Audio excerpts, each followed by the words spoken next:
Value investing, originally coined by Benjamin Graham but popularized by Warren Buffett, value investing is a long-term investing strategy that quite simply boils down to buying high-quality businesses when the stock price represents a solid discount to the business's intrinsic value.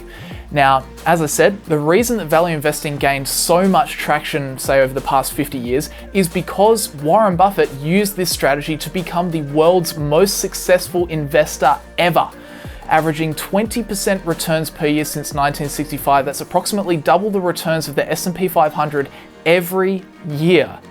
And the thing that makes Warren Buffett's value investing approach so popular is that it's absolutely timeless. It always works, no matter the decade and no matter the market conditions. The strategy can be boiled down into 4 overarching steps. Number 1, understanding the business. Then number 2, ensuring the business has a durable competitive advantage. Number 3, making sure the management team operates the business with skill and integrity. And number 4, making sure you only buy the shares when they're at a discount to intrinsic value.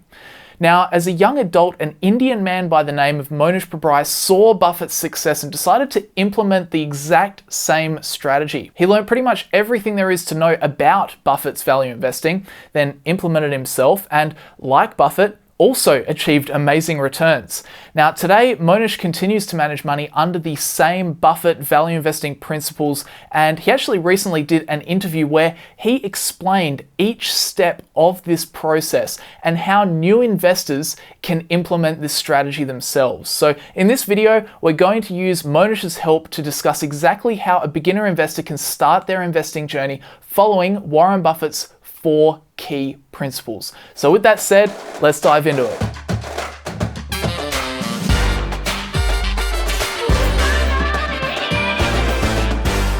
So chances are, as someone that's new to investing, these 4 pillars probably don't mean much to you just yet. And right now you're probably wondering, well, hang on, how do I even start finding businesses to try and apply this strategy to? Well, let's hear from Mohnish as to how he does it. Well, I think that the best way to, approach this is kind of like as if you're a gentleman or lady of leisure. I'm curious about a lot of things. I'm very curious about a lot of different businesses and how they work. I'm always trying to, I'm reading autobiographies or biographies. I read a few newspapers every day, the physical papers. You could do it digitally. If you run across interesting books or interesting people to understand them, I think what you're looking for is something that hits you like a 2x4, an aha moment, where some company or some business, you may be a customer of, but you've then studied it and then you come up with some major, I would say, insight into the business that most other market participants probably don't understand and or don't appreciate. And if that insight is meaningful and valid, that becomes a big edge. And you don't need that to happen even more than once a year. So that's the first step in this whole process. Just first of all, follow your curiosities. There's no magic website to find the best stocks. Just stick to your interests.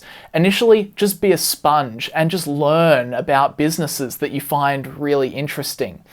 And as Mohnish says, what you're really looking for is finding those little pieces of information about those businesses that can give you that spark, that aha moment that makes you think, there could be something to this. Maybe you saw a stat that shows that Facebook has way more users than any other social media platform. You might be curious and say, I wonder if there's something to that.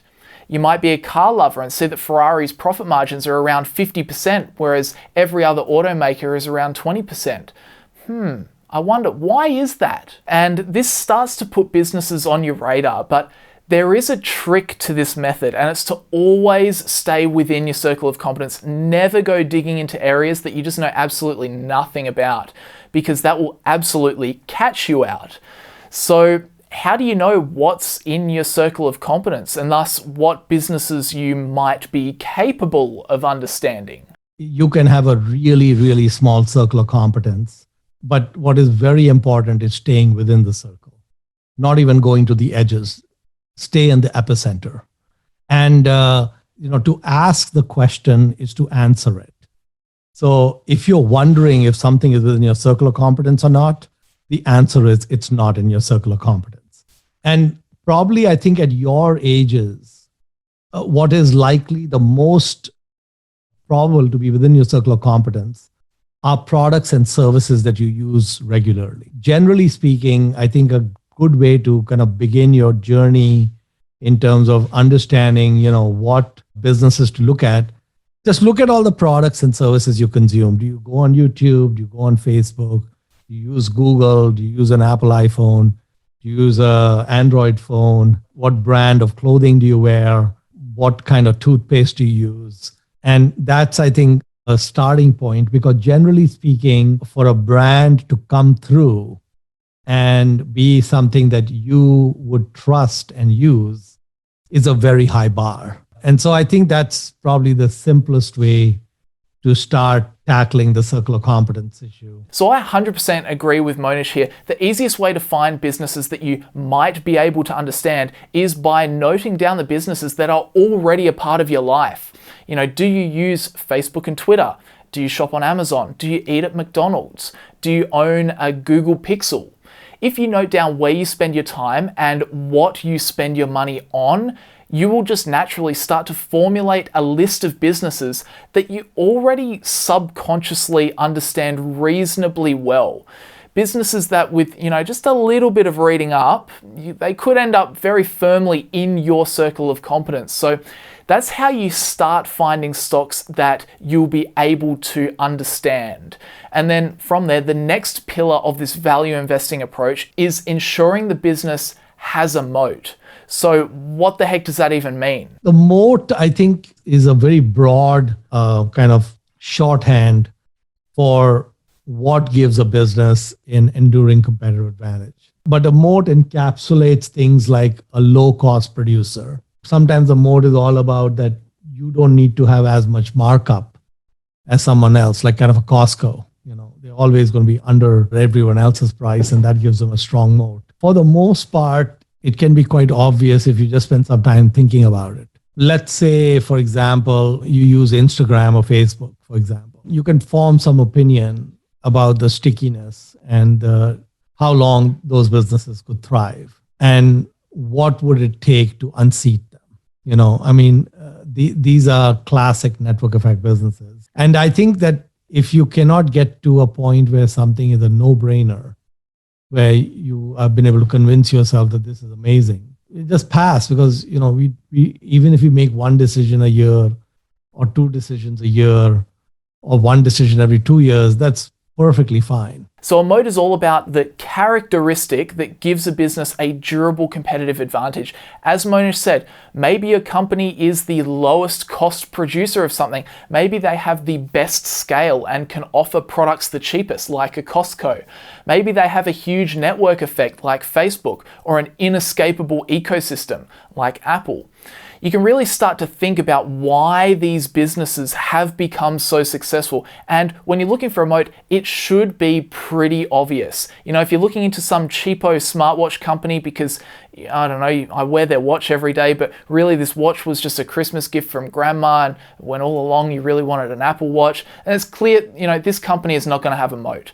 But if you're looking into Coke because you love their drinks and you realize that despite there being plenty of brands of near identical cola drinks, Coke still manages to outsell all these businesses, 10 to 1, then you might have discovered a moat there. So absolutely, when you do look into a company, you need to be able to identify that reason why they will stay ahead of the pack. It's a very, very important step of finding great companies and great investments. So that's the second pillar. And then we move on to the management team. How do you know whether the management team of this company is going to make the right moves to continue to grow the business over time? The simple way to evaluate management is simply look at the track record. What have they done over the last 10 or 20 years versus what they said 10 or 20 years ago? And that's pretty easily available. And so Warren and Charlie don't care so much about the projections of businesses making or the projections of managers making. What they care a lot about is what is the track record of that manager or management team. It's fun to go back into a business, go back 10 years, 15 years, look at the nature of the business, look at what the manager was saying, and then look at what transpired. Did they underpromise and overdeliver? Did they overpromise and underdeliver? Are they competent or incompetent? I think these things start becoming very apparent in most cases when you start looking at those things from a long perspective. Mohnish raises a good point here. When it comes to management, look backwards, don't look forwards, because what you'll find is that every manager is predicting good times in the future. No CEO is going to say, look, we see revenue declining substantially over the next 5 years, and then I think we'll probably have too much debt, and yeah, look, we're probably going to go bankrupt. Absolutely not. CEOs will always be optimistic, even if their business sucks. So instead of listening to what they say now, look at what they've said in the past and whether they've hit that. And the easiest way to do that is just start 10 years ago and open up their annual report.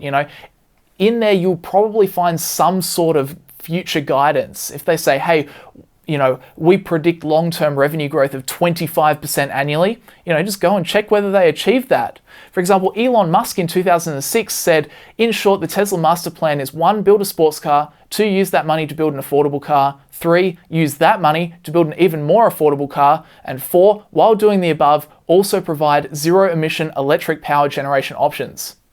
Fast forward to today, they did every single step. They made the Roadster. They used that money to make the Model S. Then they used that money to make the Model 3. Oh, and by the way, they also started a solar and battery business. So definitely with management, don't look at what they're promising right now. Judge them by looking backwards. Look at what they did promise and what the results were. And then with that said, finally, that brings us to our last pillar of the value investing approach, and that is valuation. How do you figure out what you should pay for the shares of a business? If a business is within your circle of competence, by definition, you know what that business is worth. And you don't need to do this precisely, okay? I mean, let's say I take a business like Coca-Cola. What is Coca-Cola worth, okay? I would say that it's likely that Coca-Cola's value, intrinsic value, is probably more than 15 times trailing earnings. It might even be more than 20 times trailing earnings. If Coke is offered to you at 5 times trailing earnings, it's a no-brainer. It's an aha moment. If it's offered to you at 12 times trading earnings, we don't know. And once we get to we don't know, we can take a pass.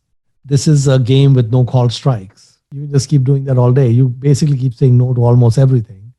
And what happens is that once in a while, there are these aha moments. And I think the key is that it has to hit you between the head with like a 2x4, where you just cannot ignore it. I really like this explanation by Mohnish. Once you really understand the business, how much cash it's generating, how quickly it's growing, you can make a reasonable prediction of what the business's future may look like. You might use a discounted cash flow model to estimate that the shares are probably worth about $100 now, and that's never a precise figure. It's always a rough estimation. But from there, if the share price is say $110, easy pass. If it's $100, pass. Even if it's $90, pass. There's too much uncertainty to know that you're getting a good deal. But if that company, if the shares are offered to you at say $20, as Mohnish says, no brainer. The trick as a new investor is to have the patience to wait for that opportunity, because honestly, they don't come around often, but that's okay. Okay, the best investors in the world might only make one serious investment every other year. So best way to pick winners is just wait until those big moat companies that are right in your circle of competence are offered to you at a price where it's clear. It is clear that you're buying the business when it's very cheap. If you have any doubt, don't do it. The best investments are usually very obvious to you. So definitely watch out, be patient, and wait for that amazing valuation. But overall, guys, they are Mohnish Pabrai's thoughts and opinions on the 4 key pillars of the Warren Buffett investing approach. So I hope you enjoyed this video. I hope it maybe taught you something, gave you a little bit of encouragement, maybe if you're new to investing and wanting to get cracking on this investment strategy. If you did enjoy it, leave a like. If you found it useful, leave a like. I really appreciate it. It helps this video get shown to more people, so that really helps me out.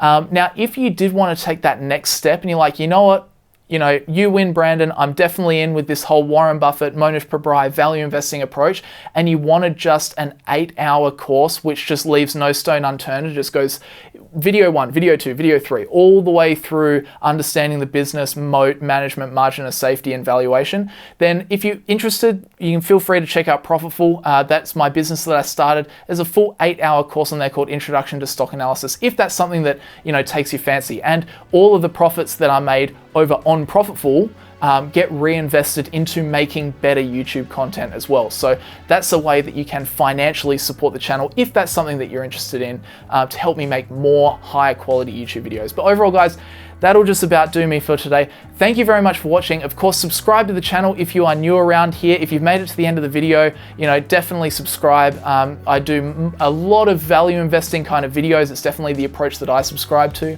So if you're interested, stick around, subscribe, like the video as I said. And guys, that's it from me for today. Thank you very much for watching. I'll see you guys in the next video.